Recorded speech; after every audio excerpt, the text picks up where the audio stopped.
TNC काफी अच्छा है, मतलब आपकी कंसिस्टेंसी बनी रहेगी, रेगुलर रैंक आती है, वो एक मोटिवेशनल, एक बूस्ट अप है तुम्हारे लिए, ये सबसे प्लस पॉइंट होता है। तो सर जब मैं जुड़ी टीएनसी से तो मैंने टेस्ट सीरीज ले ली थी, नॉर्थ सेट 9 में भी ले ली थी मैंने। नॉर्थ सेट 9 में मैंने 2 मंथ्स की टेस्ट सीरीज ली थी, तब भी मैं कंसिस्टेंट ही थी। बट सर जब तक प्रिपरेशन पूरी नहीं होती तो तब तक नहीं आता रिजल्ट। फिर जब नॉर्थ सेट 10 की प्रिपरेशन शुरू की तो मैंने टीएनसी फिर से ज्वाइन कर ली। टीएनसी तो बहुत मेजर रोल प्ले करता है सर, टीएनसी नहीं होता तो शायद रिजल्ट आ जाता पर रैंक नहीं आता।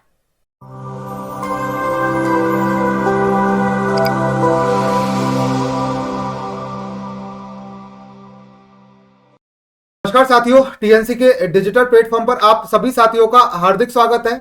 तो साथियों, आज हम फिर से एक टीएनसी स्टार से मिलने वाले हैं जिन्होंने नॉर्थसेट 10 के अंदर ना केवल सिलेक्शन लिया है बल्कि एक टॉप रैंक जो है वो इन्होंने हासिल की है। आपको बता दूं, हमारे साथ में परिधि गुप्ता हैं जिन्होंने ऑल इंडिया रैंक 181 अचीव की है। तो आइए आज इनसे जानते हैं कि इनकी जो ये जर्नी है, सफलता की जर्नी है, वो किस तरीके से रही थी और किस तरीके से इन्होंने एक बहुत अच्छी रैंक, जो जिस रैंक का बच्चे जनरली सपना देखते हैं कि सर हमारी टॉप 500 के अंदर रैंक आनी चाहिए या हमारी टॉप 200 के अंदर रैंक आनी चाहिए, वो रैंक इन्होंने हासिल की है। तो आइए एक एक करके इनसे कई चीजें जानने की कोशिश करते हैं और ये भी कोशिश करेंगे कि परिधि गुप्ता से हमें बहुत सारी चीजें सीखने को मिले, जिससे हम हमारी जो भी गलतियां हैं उन गलतियों को हम सुधार पाएं और आगे हमारा जो भी नॉर्थ सेट है, मतलब नॉर्थ सेट 11 की तैयारी कर रहे हैं या नॉर्थ सेट 12 की तैयारी कर रहे हैं, उसके अंदर हमें बहुत सारी चीजें सीखने को मिल जाएं।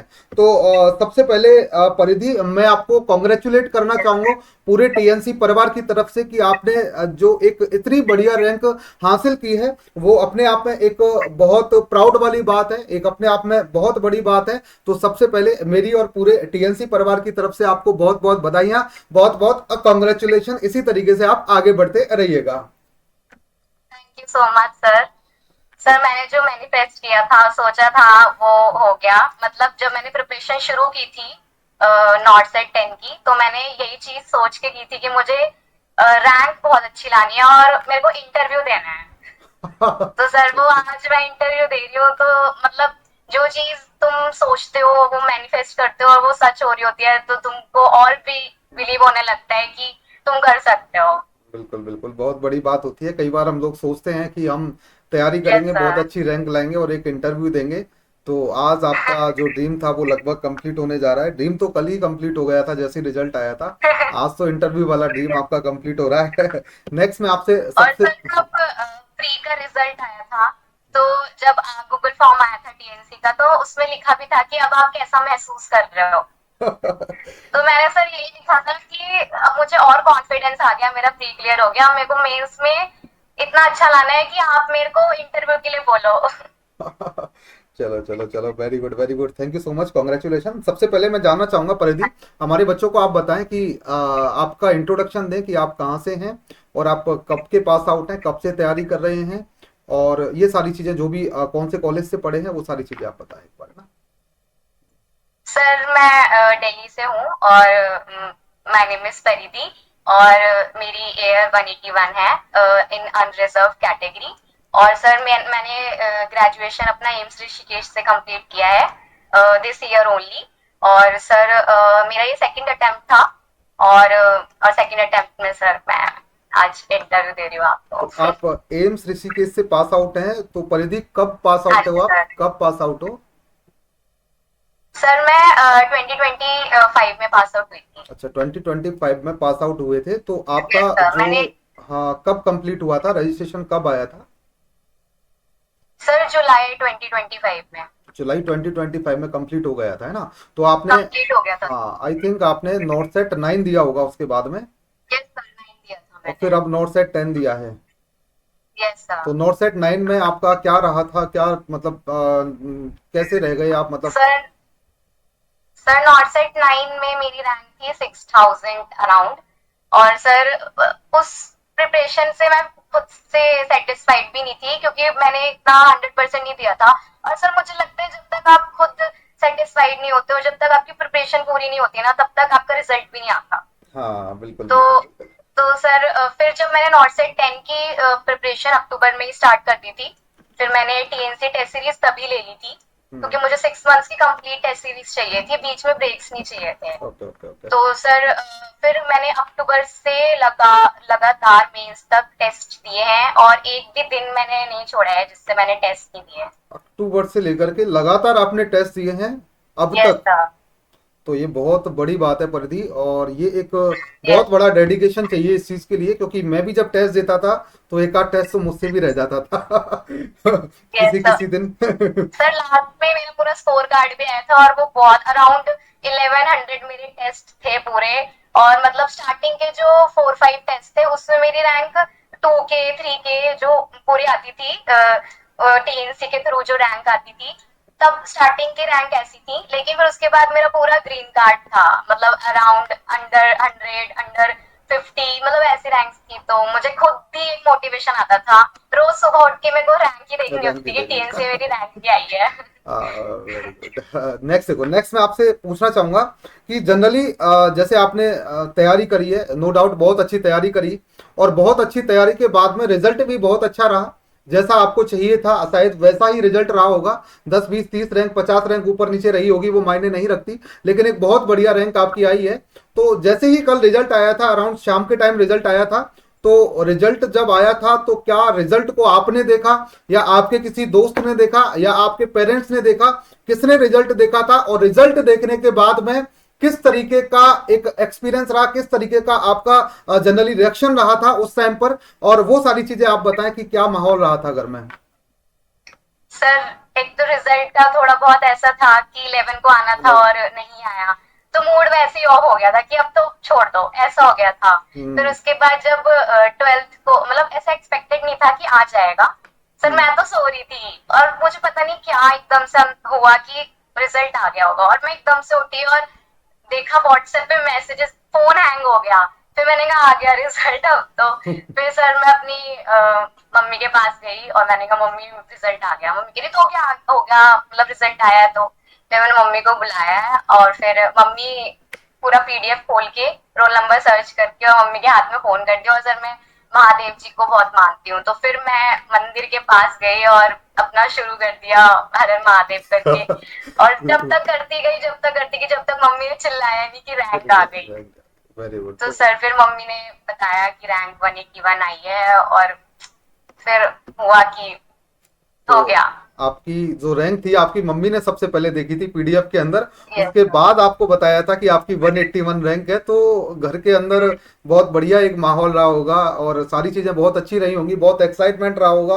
कल पार्टी भी हुई होगी, नहीं तो होने वाली होगी, जैसा भी रहा होगा तो मुझे भी याद कर लीजिएगा पार्टी के लिए, कोई बात नहीं चले नेक्स्ट नेक्स्ट नेक्स्ट बात करते हैं। नेक्स्ट बात करते हैं कि आपने जब पास आउट हुए थे, आप बता रहे हो 2025 के अंदर आप पास आउट हुए तो एम्स ऋषिकेश से, और उसके बाद में लगभग मैं बात करूं तो अभी मई चल रहा है, मई के बीच का जो टाइम रहा होगा वो लगभग 10 11 महीने जो भी रहा होगा, ठीक है ना। तो उस टाइम में कई सारे अप्स एंड डाउन्स भी आए होंगे, चाहे आप टेस्ट दे रहे हो, चाहे आप जीवन यस सर। में आपकी जो नॉर्मल लाइफ है उसके अंदर भी अप्स एंड डाउन्स आते हैं। तो कई बार अप्स एंड डाउन्स आपके देखने को मिलते हैं, तो किस तरीके से वो जर्नी रही थी? क्या वो बहुत डिफिकल्ट रही थी, क्या वो बहुत इजी रही थी, या किस तरीके से आपने उस जर्नी को हैंडल किया था कि वो बहुत स्मूथली चल सके और आप हमेशा मोटिवेट रह सके? तो उसके लिए क्या किया था आपने? सर जर्नी तो मेरी बहुत अनएक्सपेक्टेड थी, मतलब फैमिली कंडीशंस काफी मतलब खराब हो गए थे। लास्ट नॉर्थ सेट के लास्ट 1 मंथ जो मेरा था, सर मैंने रिवीजन नहीं करी, मैं सीरियसली बताऊं। मतलब बच्चे पूरी रिवीजन करते हैं, लास्ट 1 मंथ उनका इतना तो सीरियस होता है, तो सर मेरा नहीं था। मैं सिर्फ विक्ट्री सीरीज देखती थी लास्ट 1 मंथ में, और सर मैंने 1 से शुरू की थी विक्ट्री सीरीज। क्लास 1 से? और 1 से, यस सर 1 से शुरू की थी और लास्ट 149 क्लास थी जो मेंस से पहले थी, सर वो मैंने सारी कंप्लीट की है। मेरी रिवीजन ही यही रही है। और सर मोटिवेशन, सर मुझे अपने आप पे ही बिलीव था, और ये था कि मेरे को अपना माइंड सेट स्ट्रॉन्ग रखना है, क्योंकि अगर मैंने एग्जाम में जो 3 घंटे है ना उसमें मैंने अपना एग्जाम, मतलब मैंने अपना माइंड सेट ठीक नहीं रखा ना, तो मेरा जितनी भी मेहनत थी सब वेस्ट हो जाएगी। तो सर बिल्कुल। मैंने अपनी एंजाइटी को कंट्रोल करके रखा। मैंने बस मैनिफेस्ट अच्छा अच्छा किया कि नहीं, हो जाएगा हो जाएगा। बहुत सर अच्छी यही बात। था मतलब मेरा मोटिवेशन। और सर मेरे पेरेंट्स बहुत सपोर्टिव कि तू कर लेगी, हो तू जाए। कर लेगी।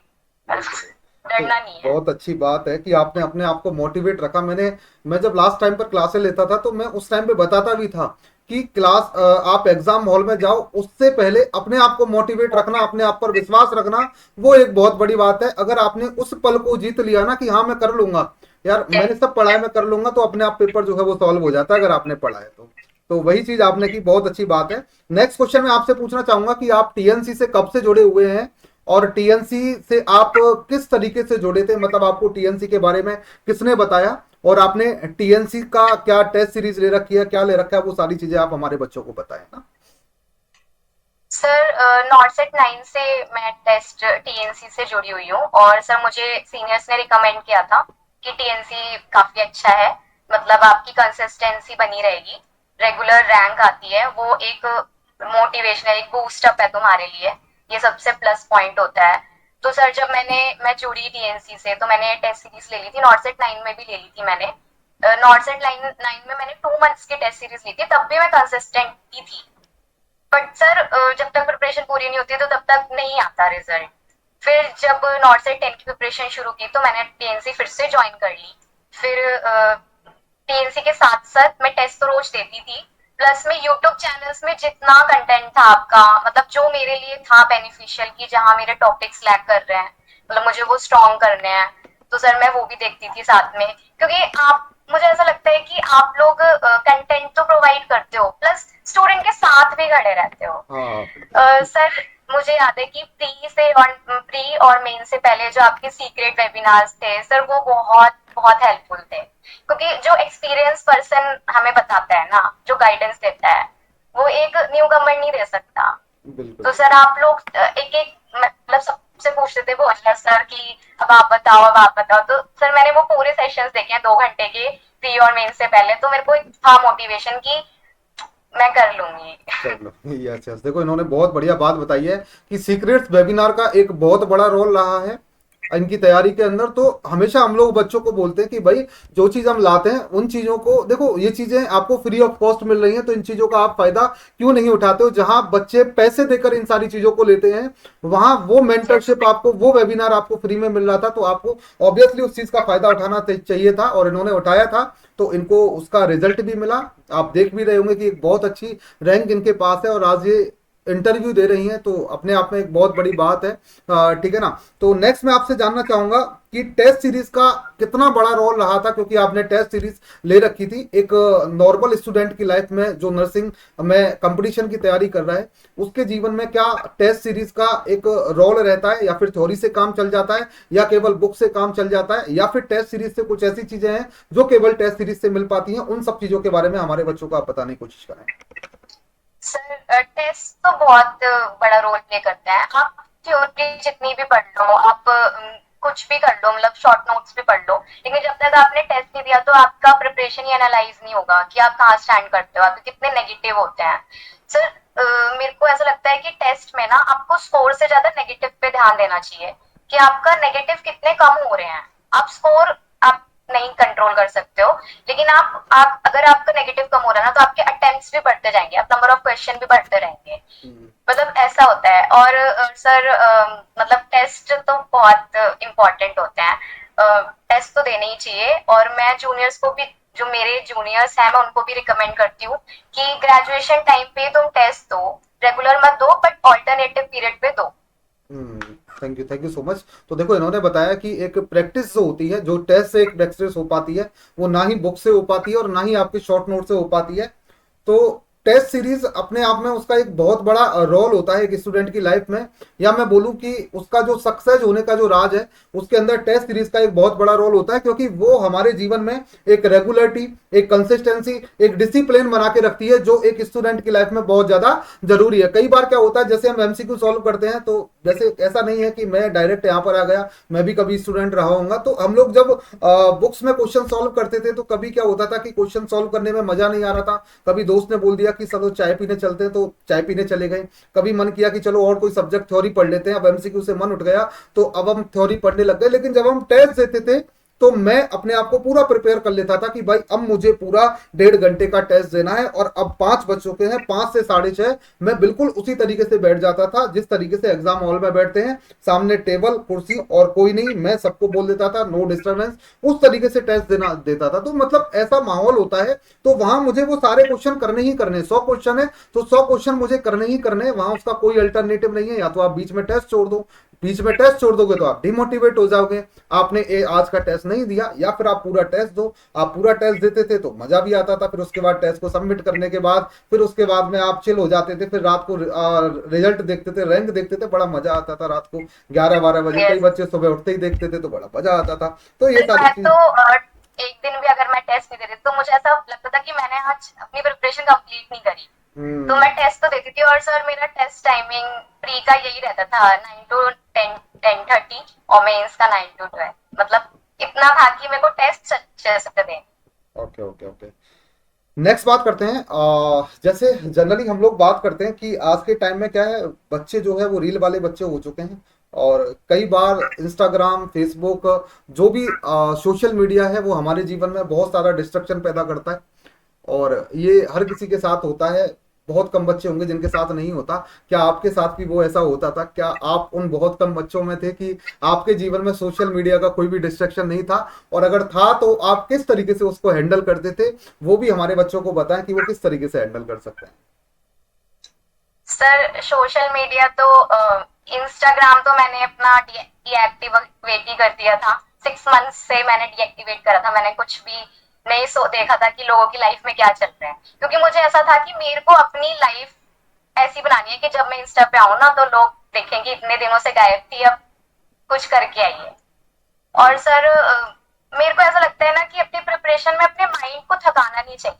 मतलब आप इतना कंसिस्टेंटली पढ़ रहे हो, सिर्फ पढ़े जा रहे हो, कुछ रिवॉर्ड नहीं दे रहे अपने माइंड को, तो वो थक जाता है। तो आप थोड़ा इंजॉयमेंट, थोड़ा ब्रेक भी लो। तो सर मैं थोड़ा थोड़ा रील्स भी देख लेती थी यूट्यूब से, लेकिन इतना भी नहीं कि वो मेरा टाइम वेस्ट हो जाए। तो सर मेरी पूरी प्रिपरेशन, जब मैं लंच करने आती थी, मैं लाइब्रेरी मैंने ज्वाइन कर रखी थी, तो जब मैं लंच करने आती थी तब भी मतलब थोड़ा सा स्क्रॉल कर लिया, फिर रेगुलर फिर अपना बैक टू स्टडीज, ऐसे था। तो सर अपने माइंड को तुम रिवॉर्ड देते जाओ और थकाओ मत। मेरे को ऐसा लगता है कि देखो इन्होंने कितनी बड़ी बात कही है, सच में मुझे बहुत अच्छी लगी कि आपने अपने माइंड को अपने वश में कर लिया।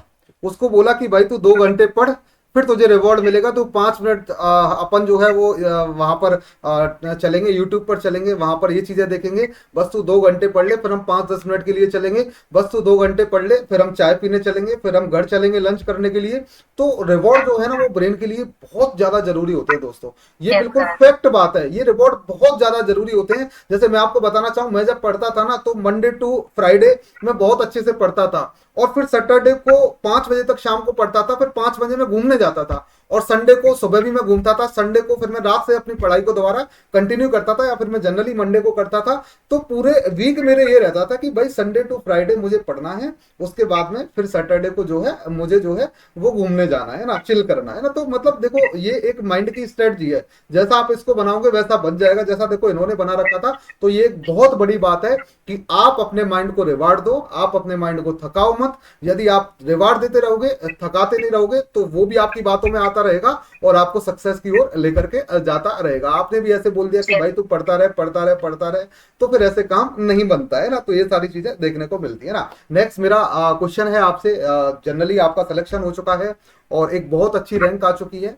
ये वो रैंक है जिस रैंक पर आप जिस एम्स पर हाथ रख दोगे वो एम्स आपको लेने के लिए तैयार हो जाएगा, वो एम्स आपको बुलाएगा। जिस सेंट्रल इंस्टीट्यूट पर आप हाथ रख दोगे वो सेंट्रल इंस्टीट्यूट आपको बुलाएगा कि आपका वेलकम है। जिस भी इंस्टीट्यूट पर, चाहे वो ईएसआईसी हो, चाहे मैं बोलूं कि सफदरजंग है, चाहे आरएमएल है, चाहे एम्स दिल्ली है, चाहे एम्स ऋषिकेश है, चाहे कोई सा भी एम्स है, सारे इंस्टीट्यूट तैयार बैठे हैं आपको बुलाने के लिए। लेकिन आपने सोच रखा होगा, आपका एक ड्रीम रहा होगा, आपका एक सपना रहा होगा, आपने सोचा होगा कि मेरे लिए कौन सा एम्स कंफर्टेबल है, कौन सा एम्स मुझे जाना है, कौन सा एम्स मेरा सपना है, तो वो आप बताएं कि आपने किस इंस्टीट्यूट में जाने के लिए, किस इंस्टीट्यूट को ज्वाइन करने के लिए सोच रखा है और क्यों सोच रखा है वो भी बताइएगा। सर पहले तो मेरे को दिल्ली है प्रेफरेंस, कि मेरे को दिल्ली ही रहना, क्योंकि मेरा घर दिल्ली में है। तो ऑब्वियसली सर कैफिम्स है मेरी प्रेफरेंस। तो कैप्टन। सर देखते हैं कि वो मिल जाएगा कि नहीं। अच्छा फिर अच्छा। उसके बाद सर एम्स दिल्ली, और फिर उसके बाद सर एम्स ऋषिकेश, क्योंकि मैं एम्स ऋषिकेश से काफी कनेक्टेड हूँ, तो इसलिए। हाँ, लड़कियों का देखा है मैंने, लड़कियों को एम से बड़ा प्यार होता है। यहीं कोई लड़का होता ना तो वो बोल देता कि भाई मैं वहां जाऊंगा जहाँ काम कम होगा, है ना। लड़कियां वहां जाती हैं जहाँ नाम ज्यादा होता है, काम ज्यादा हो कोई फर्क नहीं पड़ेगा। कई बार मैं इंटरव्यू लेता हूँ, कई बार बच्चों से बातें करता हूँ, तो वो बोलते हैं सर हमें वहां जाना है जहां पर काम कम हो, है ना, जहां चिल की जिंदगी जा सके, है ना। चाहे वो किसी गवर्नमेंट सेंट्रल इंस्टीट्यूट में चले जाएंगे ना, लेकिन एम्स दिल्ली का जनरली वो नहीं बोलते हैं। लेकिन कई लड़कियों का मैंने देखा है, लड़कों का भी होता है नो डाउट, सपना होता है कि सर एम्स दिल्ली चाहिए ना। तो वो इन्होंने बताया कि सर मेरा कैफ फिल्म्स है, और कैफ फिल्म्स रियल में बहुत अच्छा इंस्टीट्यूट है। ठीक है ना, यदि वो मिलता है तो मत बिल्कुल उसको गवाइएगा, उसको लीजिएगा। उसके बाद में जो भी आप चाहें अपने हिसाब से एम्स दिल्ली या जो भी आपको अच्छा लगे उसको आप लीजिएगा। वैसे जहां आप हाथ रखेंगे वो इंस्टीट्यूट आपको मिल जाएगा, इसमें कोई भी किसी भी प्रकार का डाउट नहीं है, ठीक है। और हमारी तरफ से भी पूरी शुभकामनाएं कि आपको कैफ फिल्म्स ही मिले, आपकी पहली चॉइस ही मिले, आपको आपको और कहीं भी भटकने की जरूरत ना पड़े, ठीक है। नेक्स्ट मेरा लास्ट क्वेश्चन जो मैं आपसे पूछना चाहूंगा, जो हर बच्चे से पूछता हूं, कि आपको सफलता मिली है, आपको जो चाहिए वो मिल चुका है, ठीक है ना। लेकिन कई बार क्या होता है कि हमारे जीवन में कई लोगों का हाथ होता है हमारी सफलता के पीछे। तो आपकी ये जो सफलता है उसको आप किसको डेडिकेट करना चाहोगे, या ऐसा बोलूं किस किस को डेडिकेट करना चाहोगे। ऑब्वियस सी बात है एक इंसान तो नहीं होगा, और यदि एक इंसान है तो उसका भी नाम बताइएगा, और यदि मल्टीपल पर्सन हैं तो उनके बारे में भी बताइएगा कि आप अपनी सफलता को किसको डेडिकेट करना चाहते हो और क्यों करना चाहते हो, ऐसा उन्होंने क्या किया, वो सारी चीजें आप बताइए। सर सबसे पहले तो मेरी जो सक्सेस का मैं अपना डेडिकेशन, मतलब जो डेडिकेट करना चाहती हूँ, तो अपने पेरेंट्स को करना चाहती हूँ। सर उन्होंने बहुत स्ट्रगल किया है, और being a single child, sir मेरी भी रिस्पॉन्सिबिलिटी है कि मैं उनको बहुत प्राउड फील करवाऊं। वाह मतलब वाह उनको वाह। ये नहीं होना चाहिए कि मेरा एक बच्चा है तो वो ये नहीं कर पाया। मतलब तो आपके सर मेरे भाई को। बहन नहीं है, आप सिंगल चाइल्ड हो आपके पेरेंट्स के। हाँ जी सर। तो देखो कितनी यस बड़ी सर। बात है, एक लड़की, वो भी गवर्नमेंट नर्सिंग ऑफिसर, वो भी एम्स के अंदर या फिर किसी गवर्नमेंट सेंट्रल इंस्टीट्यूट के अंदर, कितनी बड़ी बात है। अब क्या चाहिए बताओ, पेरेंट्स को इससे ज्यादा कुछ भी नहीं चाहिए होगा। तो बहुत बहुत थैंक यू कि सबसे पहले आपने अपने पेरेंट्स को किया, और करना भी चाहिए, क्योंकि पेरेंट्स जितना सेक्रीफाइस करते हैं उतना जीवन में कोई भी नहीं करता। चाहे कोई नहीं। आपके जीवन में कोई भी हो, चाहे आपका दोस्त हो, चाहे आपका भाई हो, चाहे आपका बहन हो, कोई भी नहीं करता, लेकिन पेरेंट्स बहुत ज्यादा करते हैं। हालांकि कई केसेस में भाई बहन जो होते हैं वो भी करते हैं, वो भी पेरेंट्स की तरह रोल प्ले करते हैं, लेकिन आपके भाई बहन नहीं है तो पेरेंट्स का एक बहुत बड़ा रोल रहा है। इसके अलावा आप किसको डेडिकेट करना चाहोगे। सर मेरे महादेव जी। सर बहुत मेरे बहुत। को बहुत बिलीव है उन पे। तो वो मतलब मेरे तो को ऐसा लगता है कि उन्होंने मेरे लिए डेस्टिनी बना रखी है, तो बस मैं उनके रास्ते पे ही चलती रहती हूँ। मतलब मेरा है ये स्पिरिचुअल, तो मेरे को है कि महादेव जी है तो सब कुछ है। बिल्कुल। फिर सर मेरे सारे फ्रेंड्स, उन्होंने बहुत सपोर्ट किया है कि तू कर लेगी, और वो भी सर वो भी सक्सेसफुल हो गए, मतलब वो भी, उनका भी बहुत अच्छा आया रिजल्ट। और सर मेरे सीनियर्स, जिन्होंने सच में मेरे को एक सपोर्ट दिया है और मेरे को गाइडेंस दी है कि तू कर लेंगी। सर सबको एक विश्वास था कि मैं कर लूंगी, और सर मैंने वो विश्वास कंटिन्यू रखा उनका। बिल्कुल बिल्कुल बिल्कुल। तो सबको दे दिया, लेकिन जो टीचर्स हैं उनको तो आपने डेडिकेट और सर, किया। हाँ सर टीएनसी टीएनसी तो बहुत मेजर रोल प्ले करता है। सर टीएनसी नहीं होता तो शायद रिजल्ट आ जाता पर रैंक नहीं आता। हम्म। तो सर, और specially Kapil sir, Awadhesh sir, Bhojraj sir, सबको आप डेडिकेट, ठीक है, और थैंक। पूरी TNC team. Yes sir. Okay okay, thank you so much इन सभी चीज़ों के लिए। और सबसे लास्ट में आपसे, आप इस इंटरव्यू को बहुत सारे आपके जूनियर्स देखेंगे, बहुत सारे ऐसे बच्चे भी देखेंगे जिनको सफलता नहीं मिल रही है, या कहीं ना कहीं वो ऐसी छोटी मोटी गलतियां कर रहे हैं, या ऐसा बोलूं कभी कभी डेस्टिनी जो होती है वो अभी उनसे नहीं करवाना चाह रही है, या किस्मत बोलूं कि किस्मत जनरली अभी उनकी इस तरीके से नहीं चल रही है, तो आप क्या मतलब एक मैसेज देना चाहोगे, क्या सजेशंस देना चाहोगे, आप क्या बोलना चाहोगे? आप चाहे किसी टीचर्स के बारे में, चाहे इंस्टीट्यूट के बारे में, चाहे किसी भी डिसिप्लिन के बारे में, कुछ भी बोलना चाहें आप हमारे बच्चों को बोल सकते हैं एंड में।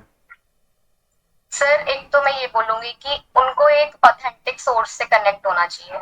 मतलब उनको, मतलब इतना सोर्स अवेलेबल है इंटरनेट पर, यूट्यूब पर, तो वो भटके ना, लिमिटेड सोर्स रखें और उसी को ही लेके चले लास्ट तक।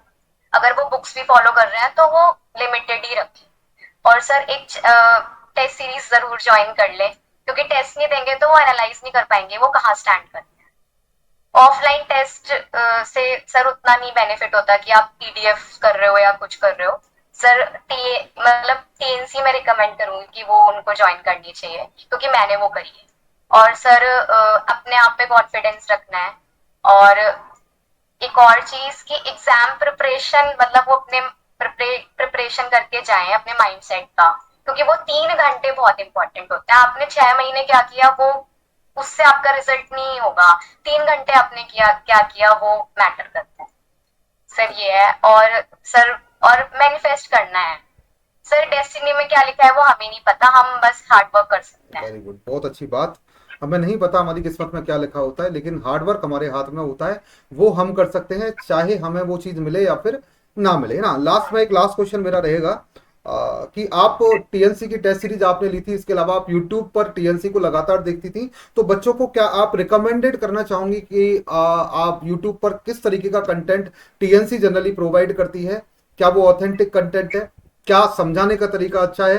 क्या वो सारी चीजें आप बताएं कि बच्चों को आगे पता लगे कि टीएनसी का जो यूट्यूब चैनल है उस पर भी बहुत सारा क्वालिटी कंटेंट मिलता है।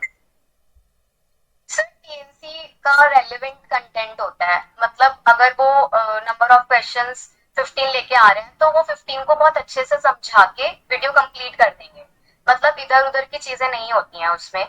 आप उसको फॉलो कर सकते हो, मैं यही रिकमेंड करूंगी। और बहुत सारा कंटेंट अवेलेबल है, टीएनसी ने बहुत कुछ प्रोवाइड किया हुआ है।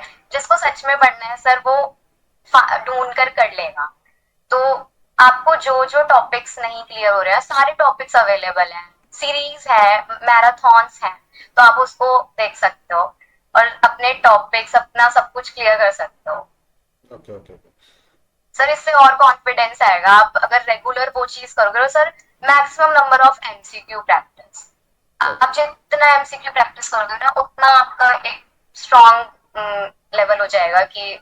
और सर एग्जाम में आपको एमसीक्यू ऐसा लगेगा नहीं आप फर्स्ट टाइम देख रहे हो, क्योंकि आपने इतनी एमसीक्यू प्रैक्टिस कर ली है। बिल्कुल बिल्कुल बिल्कुल, देखो एक बहुत बड़ा रोल होता है, अगर आप एक ऑथेंटिक कंटेंट लेते हैं और ऑथेंटिक कंटेंट से पढ़ाई करते हैं तो वो कहीं ना कहीं आपकी रैंक जो है उसको एक्सेलरेट करता है, उसको और ज़्यादा अच्छा बनाता है। तो जैसा इन्होंने बताया कि ये लगातार यूट्यूब से भी जुड़ी हुई थी, वहाँ ये कंटेंट देखती थी और वहाँ इनको अच्छा लगा, तो ये लगातार टीएनसी का जो कंटेंट है वो देखती हुई आ रही थी ना। तो लास्ट में मैं आपको कॉन्ग्रेचुलेशन फिर से बोलना चाहूँगा और धन्यवाद बोलना चाहूँगा कि आप इस इंटरव्यू से जुड़े, और इस इंटरव्यू के माध्यम से आपने हमारे जो टीएनसीएंस हैं, बहुत सारे जो बच्चे हैं जो अभी नॉर्थ सेट 11 या नॉर्थ सेट 12 की तैयारी करने जा रहे हैं, उनको एक बहुत बढ़िया मैसेज दिया है, उनको बहुत सारे सजेशंस आपने दिए हैं और आपने बताया है कि किस तरीके से मुझे ये सफलता मिली है। तो उसके लिए परिधि आपको बहुत बहुत धन्यवाद, और फिर से मेरी और पूरे टीएनसी परिवार की थैंक तरफ यू। से आपको congratulation. Thank you sir. Thank you.